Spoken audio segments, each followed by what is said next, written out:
And now, live from Level 5 Productions on the island of Milleronia, it's The Larry Miller Show.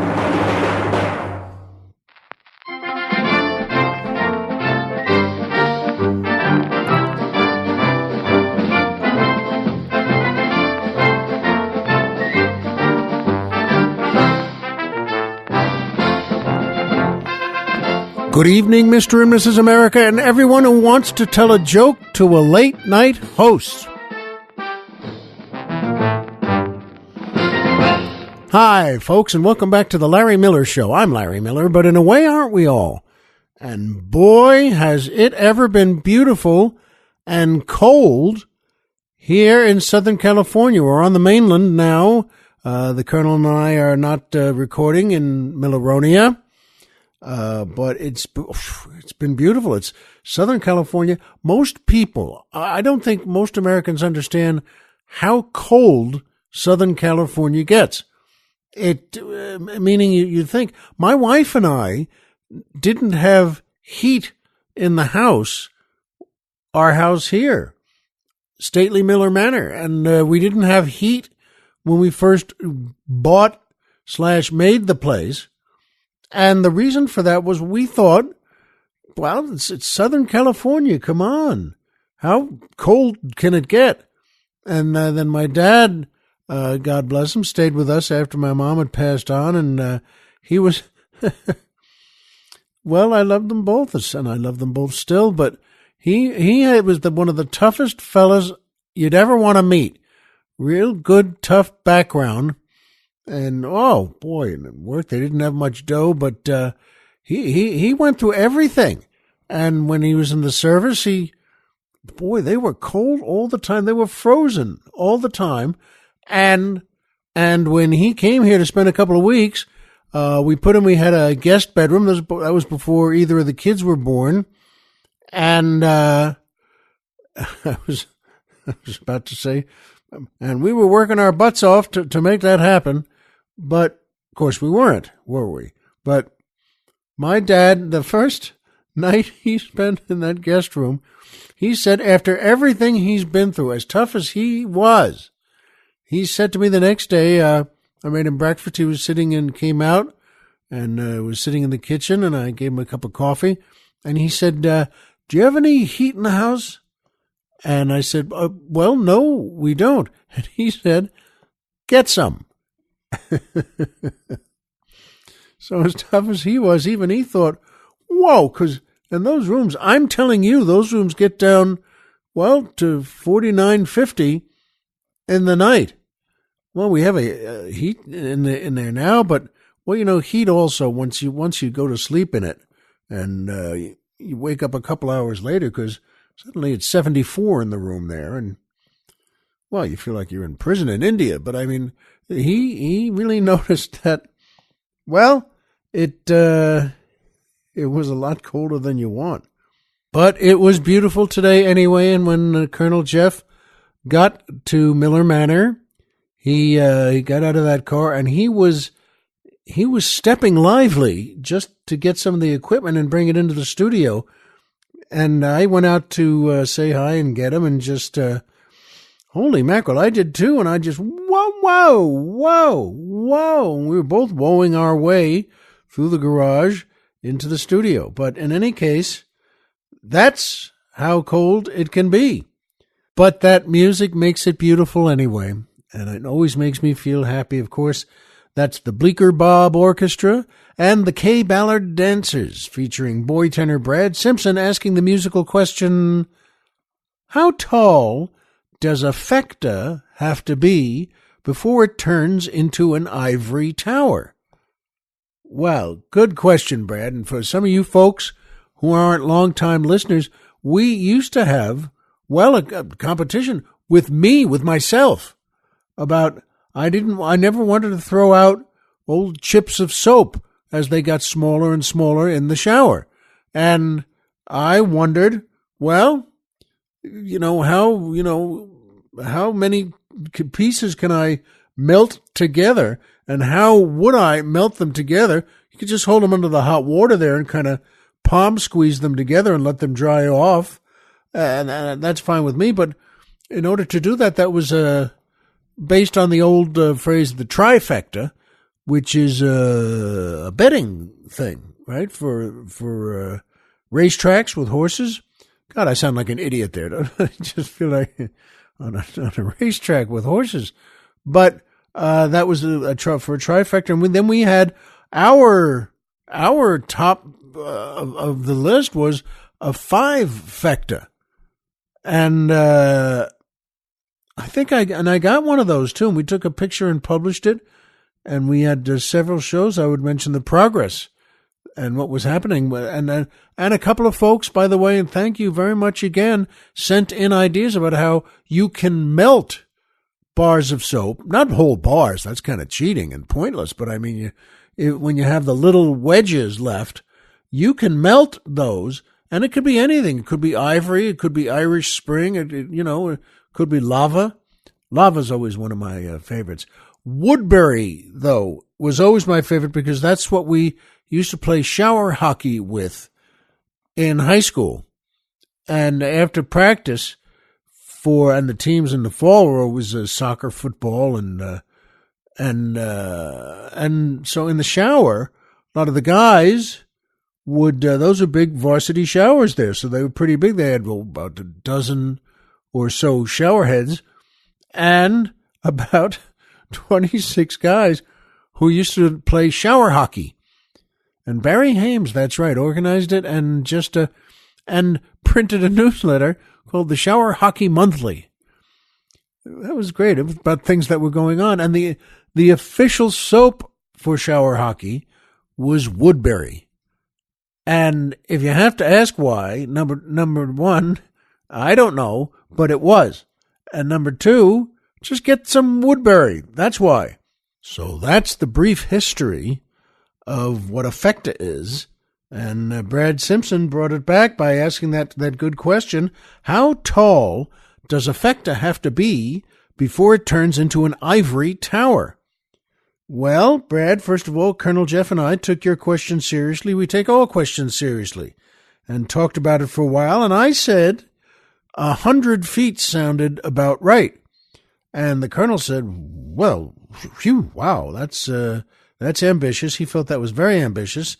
And he thought making 100-foot tower with just even bricks or cinder blocks might be hard to make 100 feet. And I agreed. He was right there. And I said, how tall do you think it should be? And he thought, well, since you're dealing with little chips of soap, he thought 10 feet might be plenty. And you know what? I agreed. I said, I think you've got it there. And so we'll stay with that. And we'll say 10 feet will do it. Boy, it will take quite a while, though. If one of you folks out there wants to try that, remember, it has to be chips, not tiny chips, not a millionth of an inch thick, but you know what I mean. And everyone knows what I mean. Chips of soap. And so if you really had to, you could shower with one, but you wouldn't like it. And the soap wouldn't like it either. So in any case, good question. Boy, Brad, how tall does a fecta have to be before it turns into an ivory tower? 10 feet, Brad. And by Amazon and PayPal. That's right. Boy, these companies, I think, are the most terrific places we have. And that's true that I like them because they're sponsors. And Amazon, boy, oh boy, you can get anything you want at Amazon, except, of course, an actual Amazon. You can't get a gorgeous woman who's got those gold bands on. You might want to. I would want to. Colonel Jeff would want to. And, to me, boy, I think Gal Gadot was just a terrific Wonder Woman in the movie Wonder Woman that was just out a year or two ago. But, my heart will always belong to Lynda Carter and from TV's Wonder Woman. And she was a terrific actress and, frankly, gorgeous also. I was talking to a friend of mine who's gay, and we were on the phone, and he said that we were looking something up.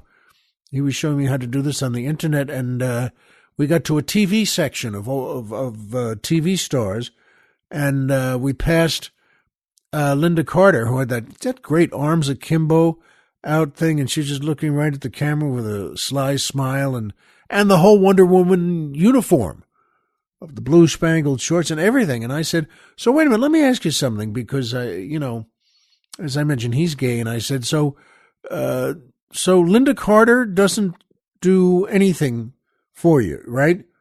Because she's killing me. I mean, I'm about ready to just slide down the chair like Mercury. And he said, no, it doesn't do anything for me. And then just below her, there was the guy who was the Green Hornet, the guy in the Green Hornet TV show. And wasn't Bruce Lee his partner in that? And I'm sorry, I can't remember the star's name there, but there was a picture of him in a suit, and he was, and with the mask on. And I said, so do you, but what about him? He's a good looking guy, right? And he said, yeah. And I said, you like him? Does he appeal to you? And he said, yes, he does. And I said, well, there it is. There you are. I thought I had discovered something great. I said, you could take these two pictures, like whenever you go, Thanksgiving next time, at your family, when everyone's together, and just go in the kitchen at one point where all your uncles are standing around having a drink and just yakking about this and that, and show them the pictures and explain to them, see, this is the thing. I like the Green Hornet guy. I think he's a good-looking guy. I'd like to date him. And he said, my friend said, it was funny. He was on the phone. He just said, that wouldn't work. I tried that. I've tried all sorts of things, because all they would wind up saying was, yeah, but that's Lynda Carter, and she's killing us because we're just in love with her. So in any case, you know what? Go to Amazon.com. That's what you should do. And don't worry about going there yourself. You can get there on your laptop or your iPhone or anything. Go to our website. That's LarryMillerPodcast.com. Who's on the Mountain? Tom Mix. Da, da, da, da, da, da, da.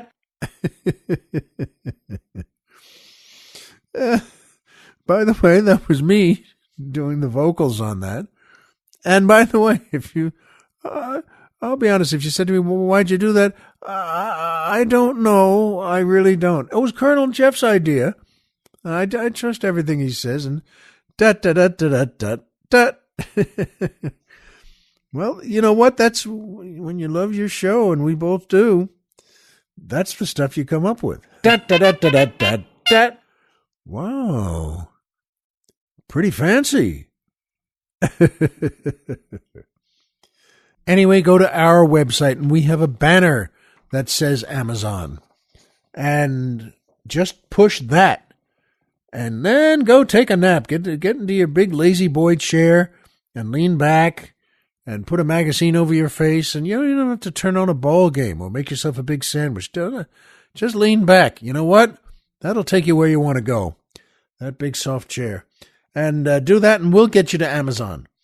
And you buy whatever you like. It doesn't cost you anything extra, and Amazon always sends us a little bit of dough, whatever a percentage of whatever all you folks order. So we thank you for that. And by PayPal, well, this is a great group, PayPal. If you enjoy the show here, and why wouldn't you, and you'd like to send a few bucks to help us out, you can do it through PayPal. And instead of saying donate or pay what you like, I always like to say just buy us some drinks. That's a good way to look at it. And there are different levels, level 1 through 5, all the way up to, we're driving to Florida!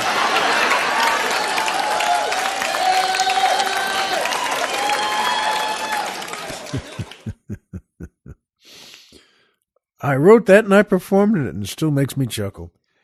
Anyway, so look for the PayPal banner on our website also. That's right, LarryMillerPodcast.com.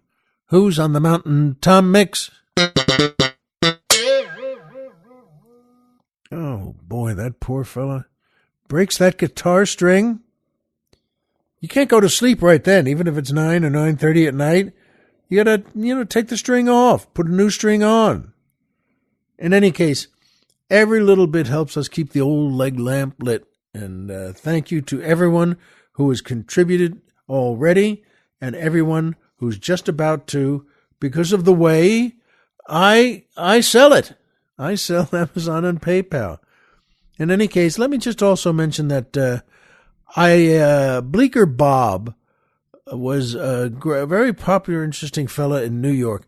Bleecker Bob's was a great record store there in Manhattan, and for 50 years, all the big musicians and stars and civilians went there and kept it going. And Bleecker Bob himself just passed away. So that's, worth it to us to just send a tip of the hat to him. And the great Kay Ballard also just passed away, a great and funny actress, and she just died too. They were both, Kay Ballard could hit that ball the way Sophie Tucker could hit the back row in any theater. And that's what Edward G. Robinson used to say to producers when he was a young man. To Broadway producers, he would say, when he went in to meet them for a part, he used to say, I may not look like the kind of guy you had in mind, but I can promise you no one will ever not hear a word. And, he was right. So that brings me to my favorite part of the show, the joke of the week. This is my favorite part of the show. It's good to keep jokes going, and the Colonel and I both like this one. Two rednecks from our south went up to Canada, flew up there, and they wanted to go moose hunting, and they wanted to go, pretty far up north there, and they rented a plane, had a pilot in a small private plane fly them up. And that pilot just, put them off down there, and they spent a couple of weeks themselves out there, hunting moose and just sleeping in a little tent. It's pretty cold there, but they had a great time together. And the pilot came back down, landed in the same spot again 2 weeks later, and to take them back. And these fellas had bagged 6 moose. 6 mooses. I don't know what the plural is for that, but 6 of them. And the pilot said, whoa, fellas, I can't take that. That's it's too much between me and you two, and it's too much for the plane to take 6 moose also. And they said, wait a minute. They didn't like that at all. They said, wait a minute, hold on here. Now, we hired you and to take us out, and we got 6 of them. And we want all of them, and we want to, and that's that. And the pilot said, I can't do it.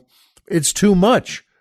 And they said, look, the pilot who took us last year took all 6 mooses too. If he can do it, you can do it. And they go back and forth on this, and finally the pilot says, all right, you know what? Load them on. And they do. The 2 fellas put their small packed gear and put those 6 moose right on the little plane there and right inside. And they sat down, and the pilot, they close everything out, and the pilot starts the engine and takes off. And you know what? The pilot was right. They couldn't quite get enough altitude there because of the 6 mooses. And they're coming up to one of the mountain ranges there, and they couldn't get over it. And what do you know? Sure enough, that little plane just slammed right into the mountain and crashed and went down the rest of the way into the snowy terrain there. And the pilot was dead. And the 2 fellas, the 2 rednecks, were just, they were okay. They were banged up. And there was moose all over the place. And one of the fellas says to the other, where do you think we are? And the other one says, I think we're pretty close to where we crashed last year.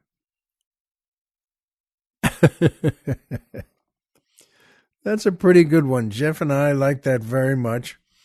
So the pilot last year did take the 6 moose, but, he didn't do any better. And that brings me to my second favorite part of the show, the Poetry Corner.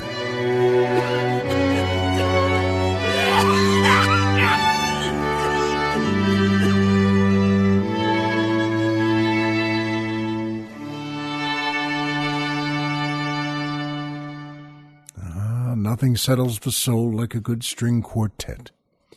This is a lovely poem. It's called The Cold Earth Slept Below by Percy Bysshe Shelley. The cold earth slept below, above the cold sky shone, and all around with a chilling sound, from caves of ice and fields of snow, the breath of night like death did flow beneath the sinking moon. The wintry hedge was black, the green grass was not seen, the birds did rest on the bare thorn's breast, whose roots beside the pathway track had bound their folds o'er many a crack, which the frost had made between. Thine eyes glowed in the glare of the moon's dying light, as a fen fire's beam on a sluggish stream gleams dimly, so the moon shone there, and it yellowed the strings of thy tangled hair that shook in the wind of night. The moon made thy lips pale, beloved, the wind made thy bosom chill, the night did shed on thy dear head its frozen dew, and thou didst lie where the bitter breath of the naked sky might visit thee at will. Isn't that lovely? Percy Bysshe Shelley. And he was very famous, an English poet, lived from 1792 to 1822. A short life. The son of a member of Parliament, and he was married to another great writer, Mary Shelley, who wrote, among other things, Frankenstein, wrote the book.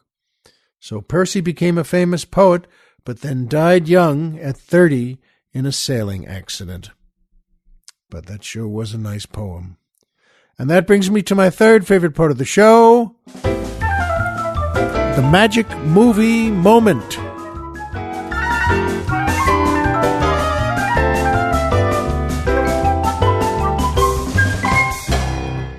There's still nothing like a great movie, and still nothing like a great magic movie moment, which I love looking for.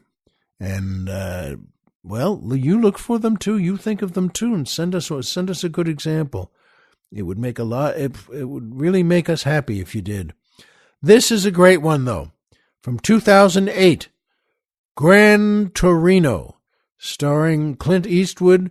Oh, what a cast. Brian Haley, B. Vang, Ani Hare, Christopher Carley, John Carroll Lynch, and directed by Clint Eastwood, too. He directed many movies, many of his movies, including The Outlaw Josie Wales, so many. And this magic movie moment is, to me, the big climax when Clint himself, playing Walt Kowalski, goes to confront the gangbangers who are causing so many problems throughout the movie, and in addition to confronting them, to save his neighbors, who are the cousins of the leader of the gang, by sacrificing his life. He's dressed in his new suit, shirt, and tie, which he had made just for this gathering. And he'd never had a suit made before, never had any fancy clothes, but he did for this. And he got a new haircut, too, with his friend, the barber. And he was showing he got his haircut for this meeting, too. So he was very sharp, and he knew what this was about. Because, number one, he dresses down the leader by bringing up how he raped his cousin. And he says to him, boy, he doesn't hold anything back. He says, your own blood. And the guy is so thrown by that he can't even respond, even in their tough way. And Eastwood winds up intentionally faking them all out. They're all armed with big automatic weapons, and Eastwood takes out his military cigarette lighter and forces them into shooting him down, before which he says the Hail Mary that would make his wife so happy, and she had already passed away. But it's a great scene. There's more in the movie, but this fella, another great character that Clint Eastwood was, Walt Kowalski, and he was brave, he was tough, he was a great ex-soldier from fighting in Korea, and, by the way, he won the Congressional Medal of Honor in Korea. He's quite a man, and he had his problems. He didn't get along with his sons as well as he wanted to, but we see him the whole movie, and we love him.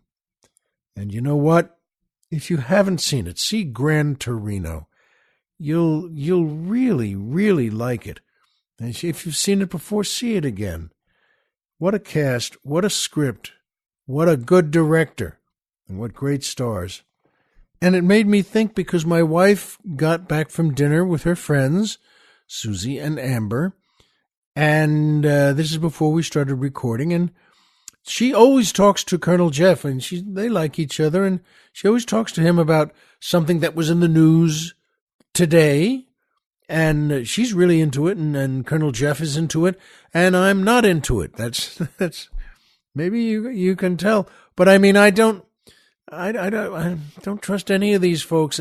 But she said today when she came in and said hello after her dinner out with friends that this guy is going to prison tomorrow, it looks like, and I don't know who the guy was. And Jeff says, yeah, looks like. And I don't know about you, I just try to nod and smile and look like I know what they're saying, but I don't.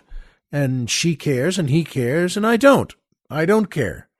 And if you care, that's fine with me. But at that point, then the Colonel Jeff said to my wife, wait, wasn't there a symbol on his website of the thing, the group of this or that? And someone said it was also a white power sign. And my wife said, no. And I said, oh, boy, what was the thing of the symbol? I don't even know what I'm talking about. I turned to Colonel Jeff and said, what was the thing? I kind of whispered, and he said, I don't know. And my wife didn't know. And I didn't know, and I thought that was the perfect time for me to go to the bathroom. And it was. Now, that's all that happened, which is nothing in particular, but I just wanted to let you know about my foray into contemporary news in Washington. And it all comes down to this. I don't know, they don't know, and I don't care. If you're really into these things, I want you to know that, please believe me, taking a nap or doing a crossword puzzle will be a much better use of your time. And at that point, Colonel Jeff had said to me, now tell the folks when you're on the air that when I know what your wife is talking about, I'm kind of proud. And when I don't know what she's talking about, I'm also kind of proud. And I said, what are you proud of? And he looked at me and said, I don't know. And so we're two very pleasant fellas. There you have it, folks. At the Larry Miller Show, we don't really know or care what's going on. Inviting us to Washington to be on a committee is probably not a good idea. But let's be honest, the folks on those committees don't seem to know what they're doing anyway. I think the best idea for Colonel Jeff and me is to just stay here on Milleronia or on the mainland and make this show for you, which I think is a pretty good show. And so does the Colonel. And I hope so do you too. You know what? But it goes to show you, look, I love acting. I love comedy. I love writing. But even when friends give me a good idea, I usually don't pull it off. I can't. There was, when we were all doing the talk shows as young comics, and at one time, and I was on the Merv Griffin show a bunch of times, I think 8 or 10 times, and At one point, Leno said to me, and we were always friends, and he said to me, hey, tell Merv a joke before the show starts. Just wait backstage there to where he's going to come down and, walk on to the set there when they start. And there's always a couple of minutes left. So go over, say hi, shake hands, and then get a joke ready and tell him a joke. I always tell him a joke every time I'm on the show. Now, that sounded like a good idea. So, all right, okay. But it's not my style. I don't know how to do that. Leno's great at everything he does. He can just go, hey, Merv, how you doing? Hey, so two guys do this, and then just tell a joke. And he's always great at telling jokes. And Merv would laugh, and, oh, boy, it was a great moment. Okay, I'll see you out there. So Merv came by, and I was standing there per my orders. And I was all set. I had my suit on and the makeup they put on, and Merv came up and said, hi, Larry, good to see you. Glad you're on the show. He was always very nice. And I said, hi, Merv, good to see you too. And hey, I have a joke for you here. And it just was a little lumpy. I'm not that kind of person. That's fine. And I'm glad Jay is, but I told him the joke, which wasn't even a great joke. I can't even remember what it is. It was just a joke. And he was very gracious and just laughed, kind of, all right, see you out there, Larry. Have a good one. But that's something to love about yourself when you realize it. I'm not right for doing stuff like that. I'm glad I'm there. I was grateful that, they like me, I like them, and they want me on the show. That's enough. That's enough right there for me. At one time, George Wallace, who's a great comedian, if you know him, I hope you do. Boy, he's just great. And he said to me I was going to fly off somewhere to go on the road.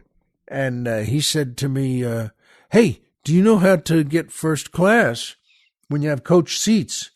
He said, who doesn't want to hear that? I said, why? What do you mean? And he said, what you do is you got your ticket in the envelope there, the ticket thing that where they put the little boarding pass in. He said, what you do is take out a $20 bill and put it in the envelope too, but so that it shows, so that it's sticking out of the top just a half inch or so, but it's clearly a $20 bill. And then what you do is you say to the guy, you hand that to the ticket clerk at the gate and say to him, I'm just wondering, do you have any first-class tickets today available?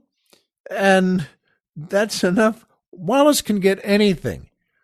And I did that. I had to pump myself up. But just when there was no one there at the clerk, it was about 5 minutes before boarding, and I kind of strolled over there and, heart beating and just sweating through my clothes. And I handed him the ticket and smiled and said, what Wallace had told me, hi, I just wondering, I'm on the flight to whatever it was, Cincinnati or something. And I said, I'm just wondering, do you have any first class seats available?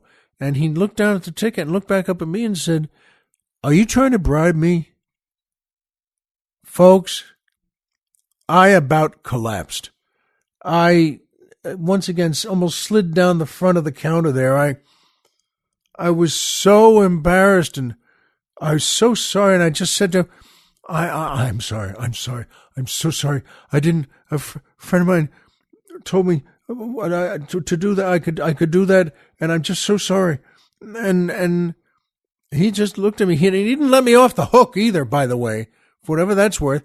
I mean, it's not the end of the world, but I flew in the regular seat. I said, may I just get on the plane in the regular way, in the seat they had, which I'm sure I know is a terrific seat, to whatever they gave me first.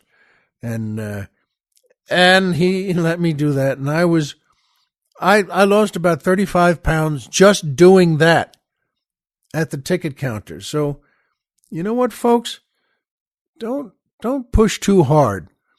If you're not made for something like that, good. It's good that your friends are made for it. I know that I don't need it. And maybe you know that too, because we know the same things. Homer is Homer, and Pluto is a planet. So remember, folks, as always, if you walked out of bed today and had a job to go to and a home to come back to and someone there who cares about you, folks, the game's over and you've won. So be good to yourself and don't try too hard. And we'll see you here next week.